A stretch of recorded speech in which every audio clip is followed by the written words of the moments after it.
Glórias a Deus, a paz do Senhor. Quero dar a paz do nosso Senhor e Salvador Jesus Cristo para todos que com muita alegria no coração, amor e união, compartilha conosco os ensinamentos da palavra de Deus.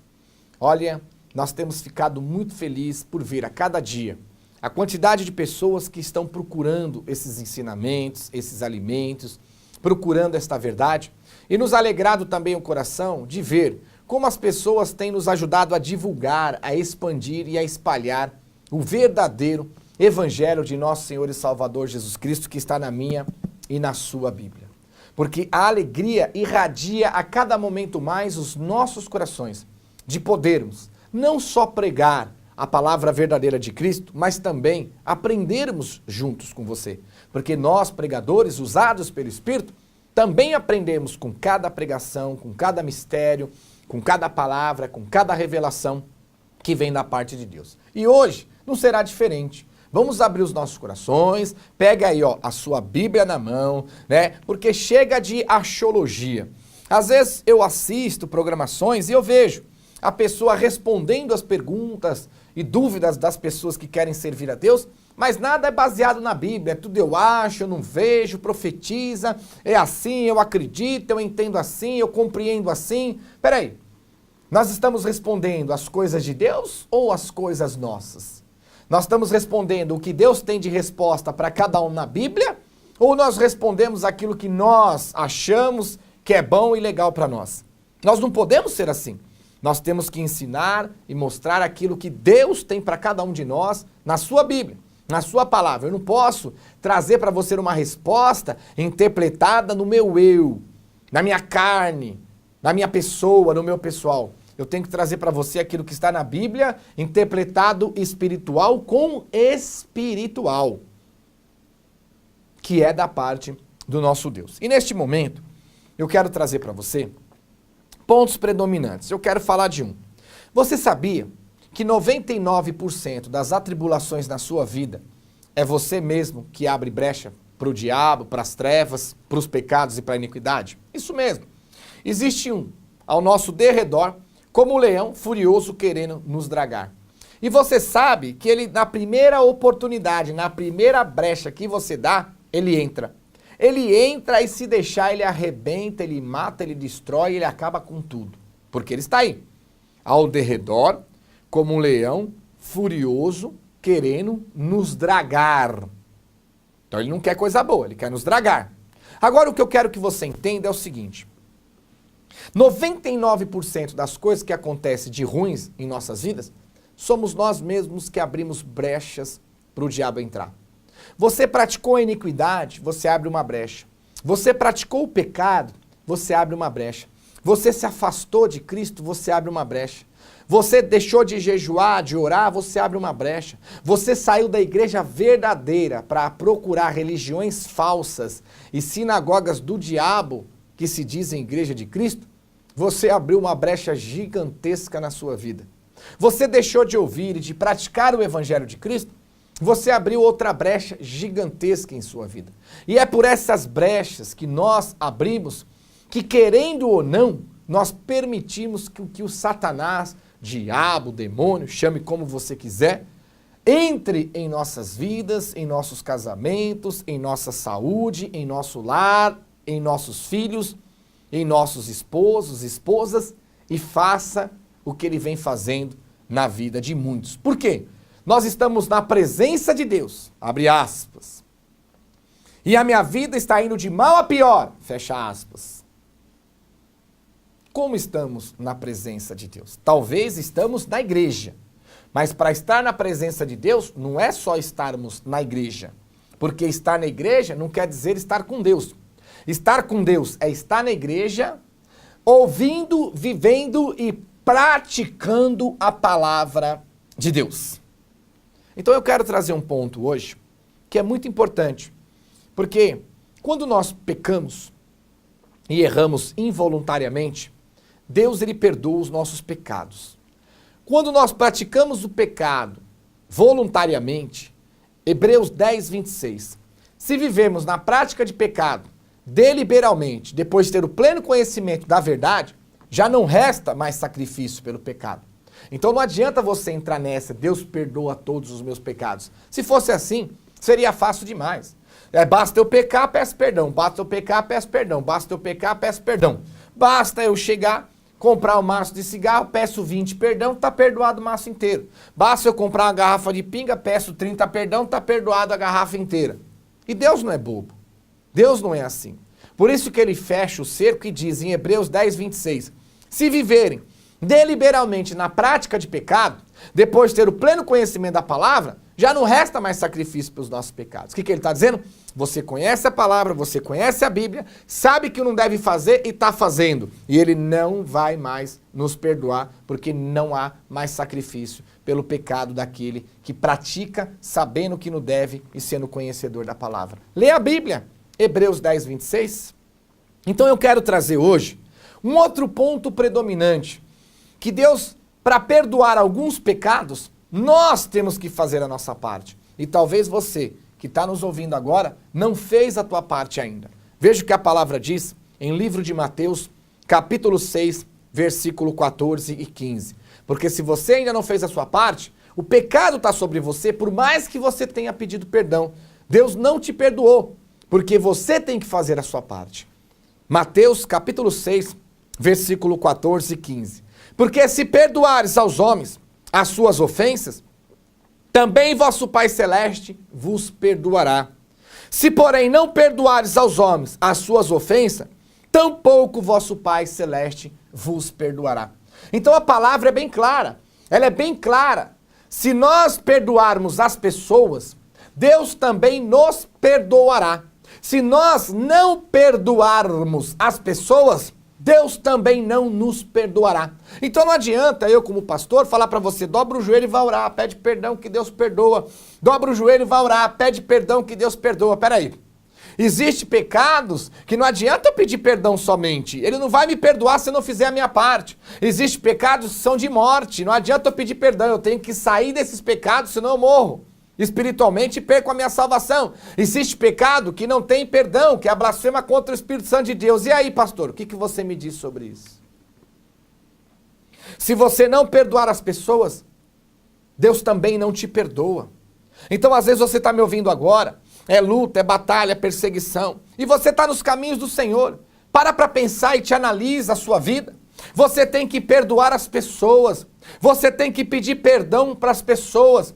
Você tem que se reconciliar. O crente não pode ter briga, contenda. O crente não pode ter inimigos. As pessoas se fazem nosso inimigo, mas nós não podemos nos colocar como inimigo deles. Muito pelo contrário, porque a palavra diz, se o teu inimigo tiver fome, dá-lhe de comer. Se o teu inimigo tiver sede, dá-lhe de beber. E assim amontoarás brasas vivas sobre a sua cabeça.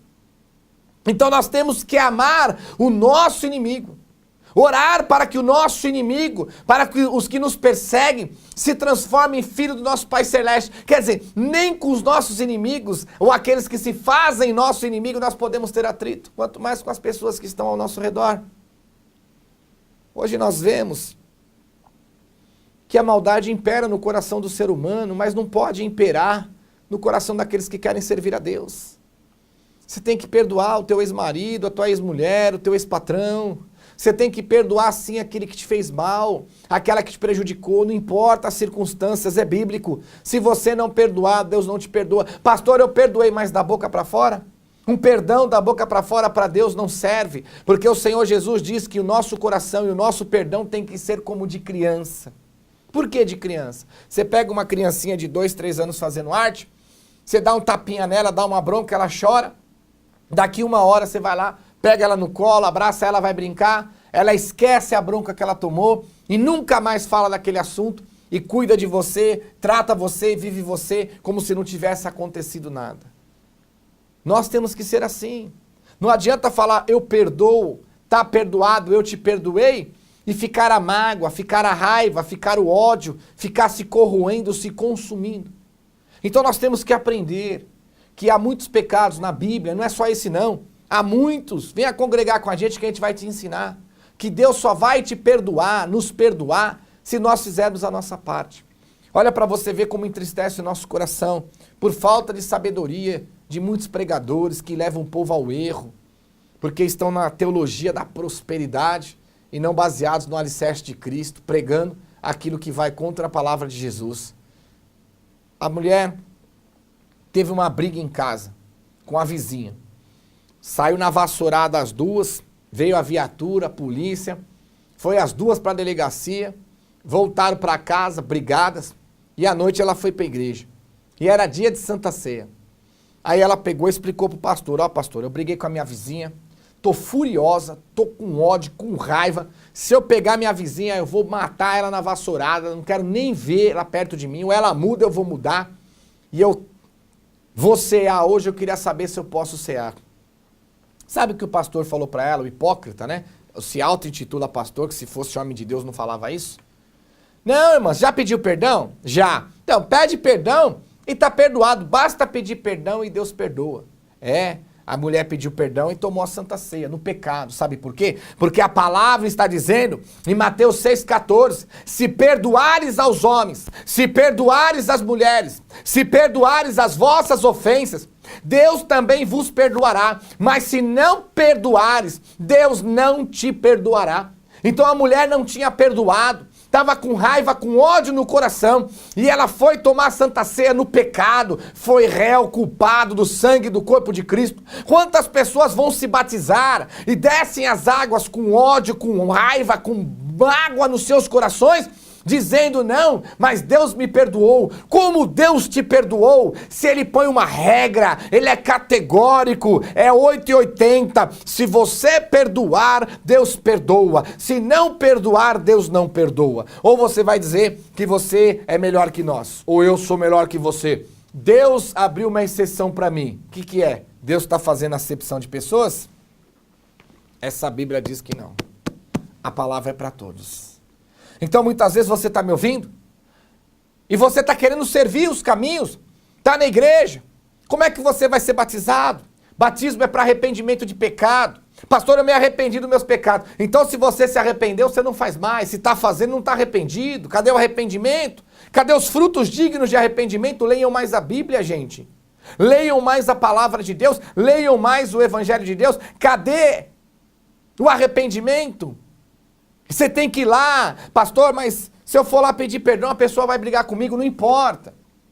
Vai e faça a tua parte. Se ela te perdoar ou não, não importa. O importante é que você foi lá e falou: olha, eu te perdoo de tudo que você fez pra mim, mas eu também quero te pedir perdão. Se eu te magoei, se eu te entristeci, se eu te fiz alguma coisa errada, peça perdão. Pastor, ela vai me xingar e vai brigar comigo e ele não vai querer me perdoar. Não importa se a pessoa queira ou não te perdoar. O importante é você, serve e serva de Deus, de coração aquebrantado, puro e sincero, como coração de criança, tirar essa mágoa, esse lixo, essa encrenca, esse ódio, essa raiva que te consome, que te tira o sono, e vai lá e andar ramanazurrialabás, hoje ainda mesmo, e se reconcilia, peça perdão. Perdoa do seu íntimo, do seu coração. Pastor, mas é amante do meu marido, é amante da minha mulher, me levou minha mulher embora. Não importa, nós somos evangélicos, servos de Deus, nós temos que viver a Bíblia. Se te baterem na face direita, dê a esquerda também. Cadê a prática da palavra de Deus? Só queremos praticar a palavra no ouro, na prata, na riqueza, na teologia diabólica da prosperidade que está levando a raça humana para o inferno? Já não basta o mundo globalizado e a sociedade que impõe o poder sobre as pessoas no interesse financeiro e na ganância das coisas materiais dessa terra, destruindo a si mesmo e aos que cercam, aos que estão ao redor. Hoje o que nós mais vemos é isso também. Pessoas que se dizem de Deus, lugares que se dizem igreja, oferecendo a mesma destruição, a ganância da prosperidade e das coisas materiais dessa terra, e se afastaram do santo mandamento de Cristo que lhes fora dado. Se não perdoar, Deus não te perdoa. O pecado está sobre você. E se você morrer hoje, você perde a salvação, porque não foi perdoado. Se não perdoar, Deus não te perdoa. Foi batizado, um pecador seco, e saiu molhado, perdeu a única chance. Abra os teus olhos. Não perdoou, Deus não te perdoa. Tomou a Santa Ceia, réu, culpado do sangue do corpo de Cristo. Pastor, mas meu parente, meu amigo, meu vizinho, meu irmão já errou comigo 10 vezes, 20 vezes e eu perdoei ele, eu não vou perdoar mais. Quantas vezes eu tenho que perdoar? Para encerrar, Mateus capítulo 18, versículo 21. Então Pedro, aproximando-se, lhe perguntou: Senhor, até quantas vezes meu irmão pecará contra mim e que eu perdoe? Até 7 vezes? Respondeu-lhe Jesus: não te digo que até 7 vezes, mas até 70 vezes 7. Se você fizer o cálculo, vai dar 490 perdão que você tem que perdoar a mesma pessoa, mesmo que ela erre contra você 490 vezes. Resumindo, perdão é ilimitado. Libere e perdoe sempre que for necessário e quantas vezes forem necessário. Porque se eu não perdoar, você não perdoar, Deus não vai nos perdoar e nós não teremos acesso às coisas de Deus e perderemos a salvação. Vem congregar, ministério esta obra do Senhor. Deus abençoe e até o próximo vídeo.